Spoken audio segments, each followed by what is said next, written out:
ഞാൻ ചോദിക്കട്ടെ, ഇപ്പോ മുജീബ് സാഹിബിന്റെ അതുപോലെ നവാസ് അങ്ങനെയുള്ള കുറെ ചെറുപ്പക്കാരാണല്ലേ, ദാടിയൊക്കെ നരച്ചെങ്കിലും ചെറുപ്പമാണ്.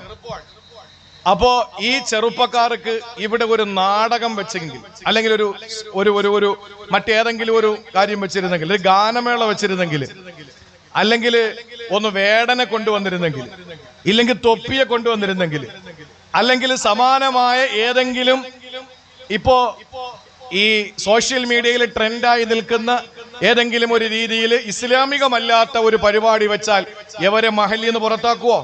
ഇല്ലല്ലോ, മഹല്ലിന്ന് പുറത്താക്കില്ല. ഇവർക്ക് എന്തെങ്കിലും നഷ്ടം വരുമോ? ഒരു നഷ്ടവും വരാനില്ല.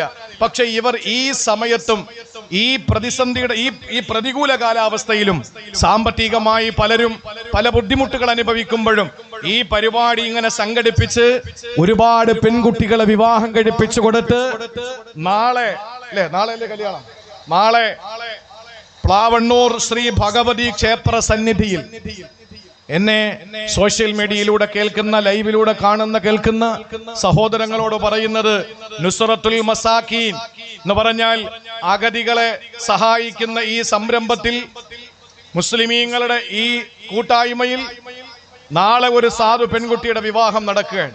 അത് തങ്ങളുടെ മോളല്ല, പള്ളിയിലെ ഉസ്താദിന്റെ മോളല്ല, മൊല്ലയുടെ മോളല്ല, ലബ്ബയുടെ മോളല്ല, ഈ നാട്ടിലെ ഒരു മുസ്ലിം പെൺകുട്ടിയല്ല. ശ്രീ ഭഗവതി ക്ഷേത്രത്തിൽ വെച്ച്, പ്ലാവണ്ണൂർ ശ്രീ ഭഗവതി ക്ഷേത്ര സന്നിധിയിൽ വെച്ച് നമ്മുടെ സഹോദര സമുദായത്തിൽപ്പെട്ട ഒരു പെൺകുട്ടിയുടെ വിവാഹം നടക്കുകയാണ്. അതിന്റെ ഫുൾ സാമ്പത്തികം അല്ലേ സ്വർണം, ഭക്ഷണം, അതല്ലേ ഉള്ളു. പിന്നെ വേറെന്താ ഉള്ള? വസ്ത്രം, ഇത്രയല്ലേ ഉള്ളൂ.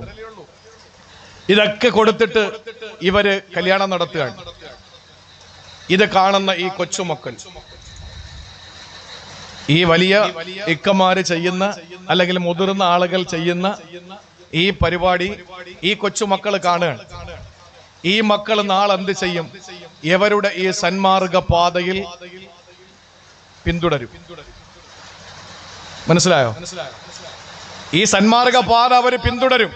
ഈ മക്കളുടെ മനസ്സിൽ ഇവിടെ നടക്കുന്ന വിവാഹവും സഹായവും മനസ്സിൽ ശിലയിൽ കൊത്തിവെച്ചതുപോലെ, മണലിൽ എഴുതി പിടിപ്പിച്ചതല്ല, ശിലയിൽ കൊത്തിവെച്ചതുപോലെ അവരുടെ മനസ്സിൽ അവർ കുറിച്ചിടും. ഞങ്ങളുടെ ഇക്കമാര് ഇതുപോലെ പരിപാടി വെച്ച ആളുകളിൽ നിന്ന് പൈസ സ്വരൂപിച്ച് പാവപ്പെട്ട പെൺകുട്ടികളെ കല്യാണം കഴിപ്പിച്ചയക്കാൻ നല്ല കാര്യമാണ്. ഇത് നല്ലൊരു പുണ്യമുള്ള കാര്യമാണ്. ആ കാര്യം ഇവരുടെ മനസ്സിൽ കണ്ടാൽ ഇവർ അതിനെ പിന്തുടരും. അങ്ങനെ പിന്തുടരുന്നാൽ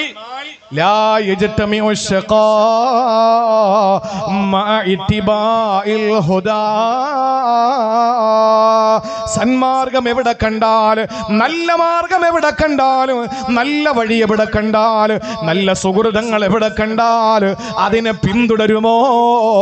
ഒരിക്കലും പരാജയം സംഭവിക്കില്ല. വിശുദ്ധ ഖുർആനിൽ അല്ലാഹ് പറയുകയാണ്, ഫമനിത്തബഅ ഹുദായ ഫലാ യളില്ലു വലാ യശ്ഖാ. സൂറത്തു ത്വാഹയിലെ 123-ാമത്തെ വചനത്തിൽ അല്ലാഹ് പറയുകയാണ്, ആദം ഹവ്വ ദമ്പതിമാരെ അല്ലാഹു സ്വർഗ്ഗത്തിൽ നിന്ന് പുറത്താക്കുമ്പോ അവരോട് അല്ലാഹു പറയുന്നു, ഫമനിത്തബഅ ഹുദായ, ഞാൻ ഹുദയിറക്കുകയാണ്, സന്മാർഗത്തിന്റെ വഴി നിങ്ങൾക്ക് തുറന്നു തരികയാണ്, നേരായ മാർഗം നിങ്ങളുടെ മുന്നിൽ ഞാൻ തുറന്നു തരികയാണ്. ആരാണോ ഫമനിത്തബഅ ഹുദായ, ആ സന്മാർഗ പാതയെ പിന്തുടരുന്നവരാരാണോ, ഫലാ യളില്ലു വലാ യശ്ഖാ, അവരൊരിക്കലും നിർഭാഗ്യവാന്മാരല്ല. അവർ ഈ ലോകത്തും വിജയിക്കും, നാളെ പരലോകത്തും വിജയിക്കുന്നതാണ്. അവര് പരാജയപ്പെടില്ല. നല്ലത് തുടങ്ങി വെച്ചു കൊടുക്ക്, അതിനെ കണ്ട് വളരട്ടെ. അള്ളാഹുവിന്റെ ഖുർആൻ പറയുന്നു, നിങ്ങൾ ഫമനിത്തബഅ ഹുദായ, സന്മാർഗത്തെ പിന്തുടര്, ഫലാ യളില്ലു വലാ യശ്ഖാ, നിങ്ങളെങ്ങും പരാജയപ്പെടൂല. സന്മാർഗത്തെ വേണം പിന്തുടരാൻ. അല്ലാതെ ഏതെങ്കിലും എരപ്പാളികൾ നടത്തുന്ന, അല്ലെങ്കിൽ ഏതെങ്കിലും ഒക്കെ തോന്നിയാസങ്ങൾ ചെയ്യുന്ന, അത് നമ്മളിൽപ്പെട്ട സമുദായത്തിൽപ്പെട്ട ആര് ചെയ്താലും മതി. ഇപ്പൊ ഒരു പുതിയ സംവിധാനം ഇറങ്ങിയിട്ടുണ്ട്, പുതിയ രീതി ഇറങ്ങിയിട്ടുണ്ട്. ഞാൻ ആരെയും മുഖം നോക്കാതെ ഞാൻ പറയാൻ, ഇനി മുഖം നോക്കി പറയേണ്ടി വന്നാൽ അതിനും എനിക്ക് മടിയില്ല. നിക്കാഹിന്റെ വേദികളിൽ ഒരു സാധനം കൊണ്ടുവന്നിട്ട്, ഒരു പൂക്കുറ്റി പോലൊരു സാധനമുണ്ട്, അടിച്ചങ്ങോട്ട് കയറ്റി കൊടുക്കുക, അടിച്ചു വിടുക. ആ 10 കാണിക്കുന്ന ഈ പരിപാടി, ആ പ്രവണതയിൽ നിന്ന് ഒരു പെണ്ണിന്റെ വാപ്പ അതൊന്നും വേണ്ട, നിങ്ങൾ മട്ടനോ ഒട്ടകമോ എന്തോ കൊടുത്തോ ആളുകൾക്ക്, അതൊക്കെ ഓരോരുത്തരുടെ സാമ്പത്തിക സ്ഥിതി അനുസരിച്ച് കൊടുക്കണം ആളുകൾക്ക് ഭക്ഷണം. മകളുടെ നിക്കാഹാൻ പരസ്യപ്പെടുത്തിയിട്ട് മുഴുവൻ ആളുകളെയും വിളിച്ചിട്ട് വിഭവസമൃദ്ധമായ ഭക്ഷണം കഴിക്കാനും കൊണ്ടുപോകാനും കൂടെ കൊടുത്തോ. അതൊന്നും ആരും തടസ്സമില്ല, അതൊന്നും മതത്തിന്റെ വിരുദ്ധമാണെന്ന് പറയാൻ കഴിയില്ല. പക്ഷേ നിക്കാഹിന്റെ സദസ്സിൽ കാണിക്കുന്ന കോമാളിത്തരങ്ങൾ ഹൈന്ദവ കല്യാണങ്ങളിലില്ല, ക്രൈസ്തവ കല്യാണങ്ങളിലില്ല. എവിടെയാ നിക്കാഹ് നടക്കുന്നത്? നാളത്തെ വിവാഹം എവിടെയാണ്? നിങ്ങൾ നോക്ക്, നിങ്ങൾ ഈ നോട്ടീസ് കൈകൊണ്ടെടുക്ക്, എന്നിട്ട് നിങ്ങൾ പറ, നാളത്തെ ഇതര സമുദായത്തിലെ പാവപ്പെട്ട സഹോദരിയെ ഇവിടത്തെ നുസ്രത്തുൽ മസാക്കീൻ കല്യാണം കഴിപ്പിക്കുമ്പോ ഇവർക്ക് പറയാമായിരുന്നില്ലേ ഇതിനകത്ത് കല്യാണം വെക്കാമെന്ന്? നടക്കൂല. നിങ്ങളെ പണി നോക്കെന്ന് പറയും അവർക്ക്. ചിന്തിക്ക് പ്രിയപ്പെട്ടവരെ, ഒരു ഹൈന്ദവ സഹോദരിയുടെ വിവാഹം നടത്താൻ നുസ്രത്തുൽ മസാക്കീൻ സ്വർണം കൊടുത്ത്, കല്യാണത്തിന് കൂടുന്നവർക്ക് നല്ല സദ്യ ഒരുക്കി, സ്വർണം കൊടുത്ത്, വസ്ത്രം കൊടുത്ത് ആ പെണ്ണിനെ കതിർ മണ്ഡപത്തിലേക്ക് കൊണ്ടുപോയി കല്യാണത്തിന്റെ സുന്ദരമായ ജീവിതത്തിലേക്ക് കാലെടുത്തു വെക്കുന്ന ആ ഹൈന്ദവ സഹോദരിയുടെ വിവാഹം നടക്കുന്നത് എവിടെയാണ്? പ്ലാവണ്ണൂർ ശ്രീ ഭഗവതി ക്ഷേത്ര സന്നിധിയിൽ അല്ലേ? അവിടെ നിന്ന് മാറ്റാൻ നുസ്രത്തുൽ മസാക്കീന്റെ പ്രവർത്തകർക്ക് കഴിയൂല. കാരണം അവരുടെ വിവാഹം നടക്കുന്നത് ക്ഷേത്ര സന്നിധിയിലാണ്. എങ്കിലേ അവർക്ക് അവരുടെ വിശ്വാസം അനുസരിച്ച് താലി കെട്ടാവൂ. നമ്മളതാണെങ്കിലോ വിമാനത്തിന്റെ മുകളില്, കപ്പലിന്റെ അടിയില്, ഓടുന്ന തീവണ്ടിയില്, ബലൂണിനകത്ത്, അറബാനയ്ക്കകത്ത് അല്ലേ, പിന്നെ JCBയുടെ മുകളില്. ഇത്രയും വിവരം കെട്ട ഒരു സമൂഹമായി നമ്മുടെ സമുദായം മാറിപ്പോയില്ലേ? ഏതെങ്കിലും ക്രിസ്ത്യാനിയുടെ കല്യാണത്തില് ഇതുപോലെ തോന്നിയാസങ്ങൾ കാണിക്കാൻ പറ്റുമോ? ഒരു ഹൈന്ദവന്റെ കല്യാണത്തിൽ തോന്നിയാസം കാണിക്കാൻ പറ്റുമോ? ക്രിസ്ത്യാനിക്കും ഹൈന്ദവനും മദ്രസ ഉണ്ടോ? ക്രിസ്ത്യാനികൾക്കും ഹൈന്ദവനും മതപ്രസംഗങ്ങളുണ്ടോ? ഏറ്റവും കൂടുതൽ മദ്രസ നടക്കുന്നത് നമ്മുടെ സമുദായത്തിൽ, മഹല്ല് നടക്കുന്നത് നമ്മുടെ സമുദായത്തിൽ. എന്റെ പ്രിയപ്പെട്ടവരെ, ഈ രീതിയിലുള്ള കോമാളിത്തരങ്ങൾ കാണിച്ചു കൊടുത്തിട്ട് എന്റെ മോളുടെ കല്യാണത്തിനും 2 കതിന പൊട്ടിക്കണമെന്ന് ആഗ്രഹിച്ചാൽ ആദ്യം ആ മഹല്ലത്തിലെ മണ്ഡപത്തിൽ ആദ്യം കതിന വെടി പൊട്ടിച്ച, അല്ലെങ്കിൽ ഈ കാണുന്ന കോമാളിത്തരം കാണിച്ച ഒരു പെണ്ണിനെ പണ്ടാണ്. നിങ്ങൾ നോക്ക്, എല്ലാം പോയി, തലതിരിഞ്ഞു പോയി. ഇന്ന് പള്ളിയിലേക്ക്, ഞാൻ പറയുന്ന കേൾക്കുന്നില്ലേ? മഴ പെയ്യുന്നത് കൊണ്ടാണ്. നമ്മൾ പള്ളിയിലേക്ക് മരിച്ചു കൊണ്ടുപോകുന്ന ആളിനെ എങ്ങനെയാ കൊണ്ടുപോകുന്നത്? സന്തൂക്കില് അല്ലേ?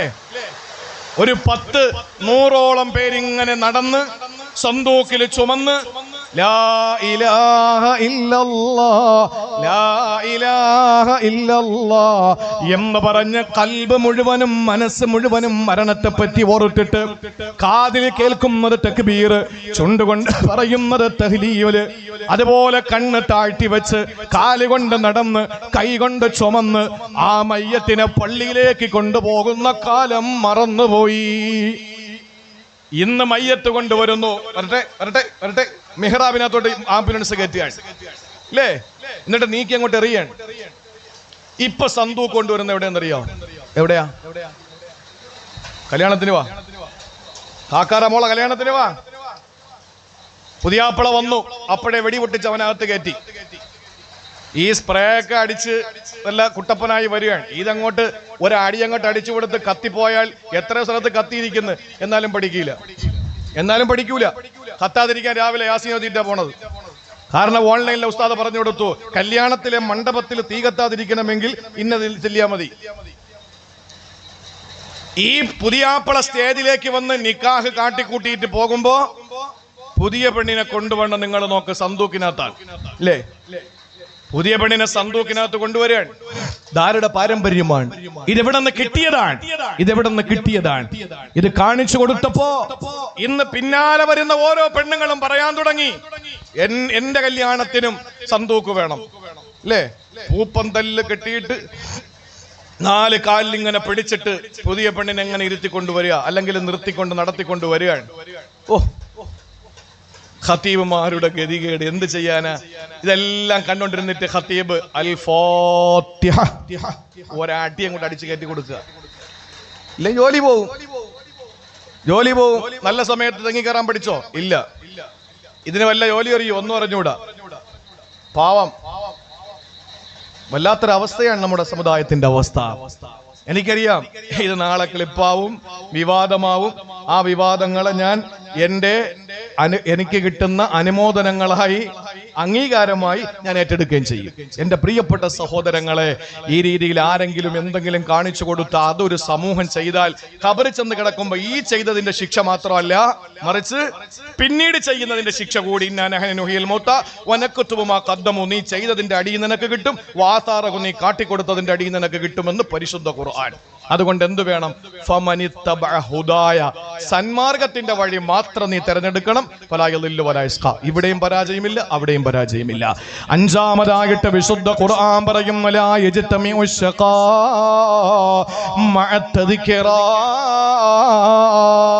ഗുണപാഠം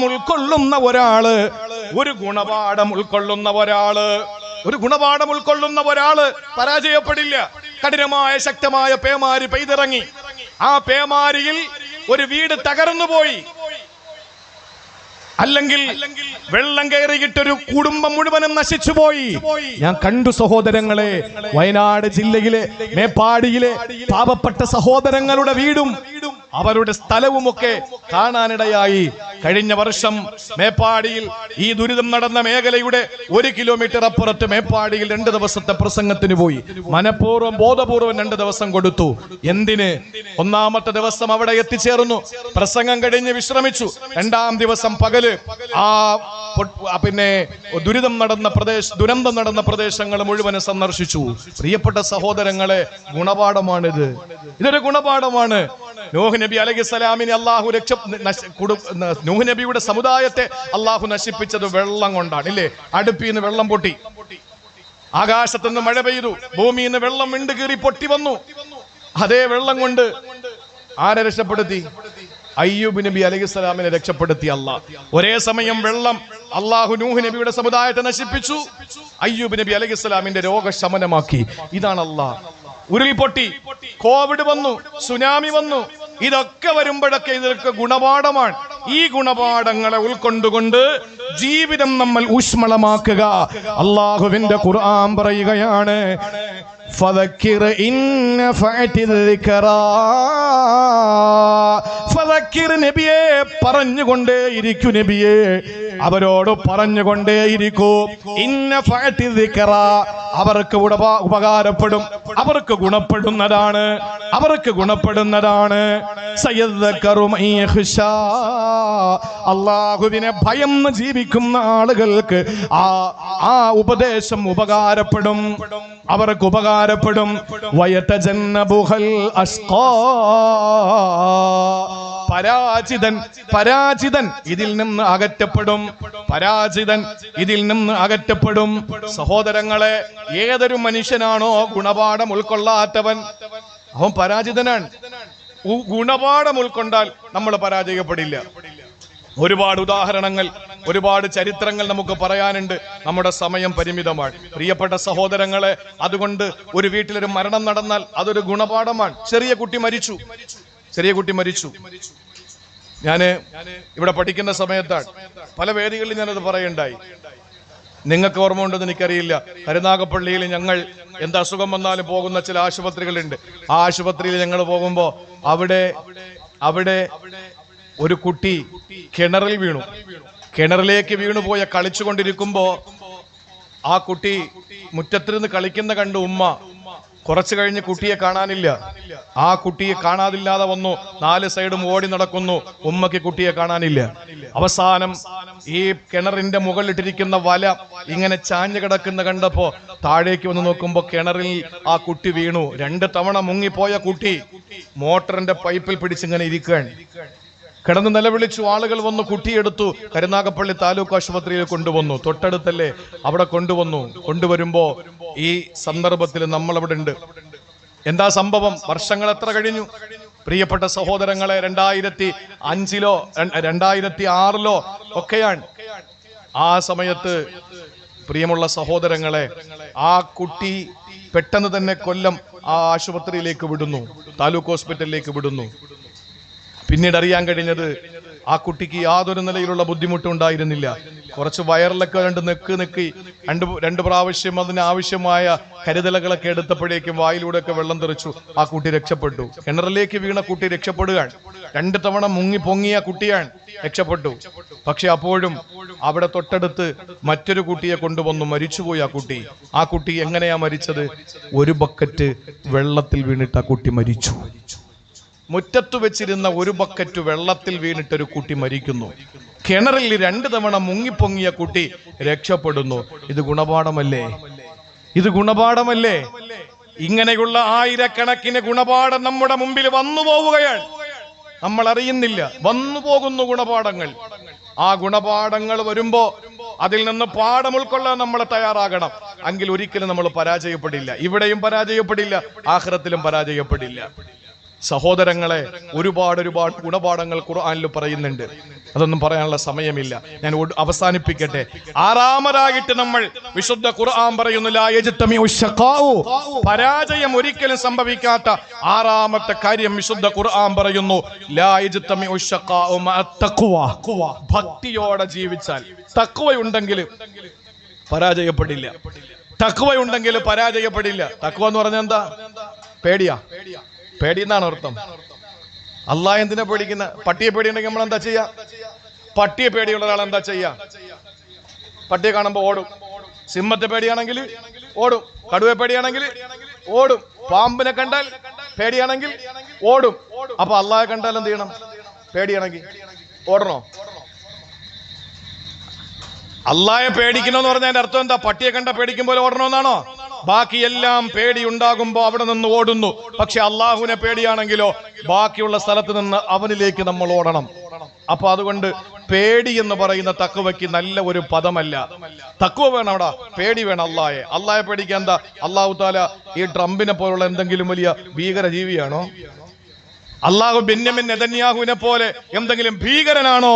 പാവപ്പെട്ട ഫലസ്തീൻ മക്കളുടെ ചോര കുടിച്ച് ചോരയും നീരും വെച്ച ബെന്യാമിൻ നെതന്യാഹു എന്ന ഇസ്രായേൽ എന്ന ജൂതരാഷ്ട്രത്തിന്റെ പ്രസിഡന്റിനെ പോലെ ക്രൂരനാണോ പടച്ചതമ്പുരാൻ? അല്ല. ഹിറ്റ്ലറെ പോലെ, മുസോളിനിയെ പോലെ, നമ്രൂദിനെ പോലെ, ഫിർഔനെ പോലെ ക്രൂരനാണോ? അല്ല. പിന്നെ അള്ളാഹുവിനെ പേടിക്കണമെന്ന് പറയുന്നത് എന്തുകൊണ്ടാണ്?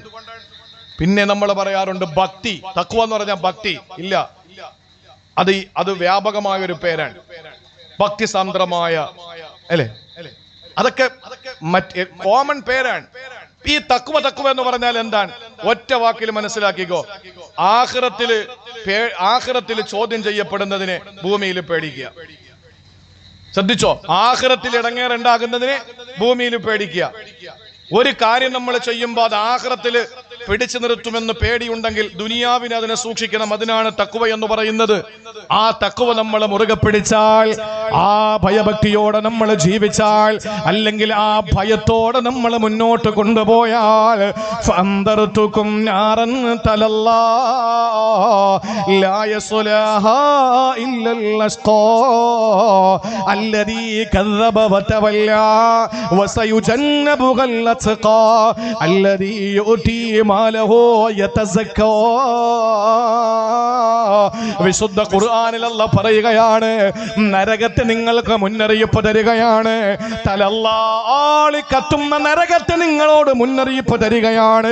ലാ യസ്ലാഹാ ഇല്ലൽ അസ്ഖാ, പരാജിതനല്ലാതെ നരകത്തിൽ കടക്കൂല. ആരാണ് പരാജിതൻ എന്നറിയോ?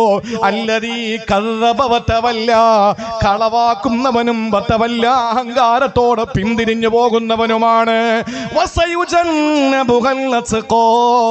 അല്ലാഹുവിനെ തഖ്വ ചെയ്ത് ജീവിക്കുന്നവനെ നരകത്തിൽ നിന്ന് അകറ്റുന്നതാണ്. അല്ലദീ യുതി മാലഹു യതസക്കാ. അല്ലാഹു പറയുന്നു, അവന്റെ സമ്പത്ത് ദീനിന്റെ മാർഗത്തിൽ പാവങ്ങളെ കല്യാണം കഴിപ്പിക്കാൻ, അതുപോലെ മറ്റുള്ള നന്മയായ കാര്യങ്ങൾക്ക് വിനിയോഗിക്കുന്നവരാണ്. അവരാണ് മുത്തഖീങ്ങൾ, അവരാണ് തഖ്വയുള്ളവർ. അവരെ അള്ളാഹു നരകത്തിൽ നിന്ന് അകറ്റും. ഒരിക്കലും പരാജയപ്പെട്ടു പോകുന്നവരുടെ കൂട്ടത്തിൽ തഖ്വയുള്ളവനാകില്ല. അള്ളാഹു മുത്തഖീങ്ങളാക്കി നമ്മളെ അനുഗ്രഹിക്കുമാറാവട്ടെ.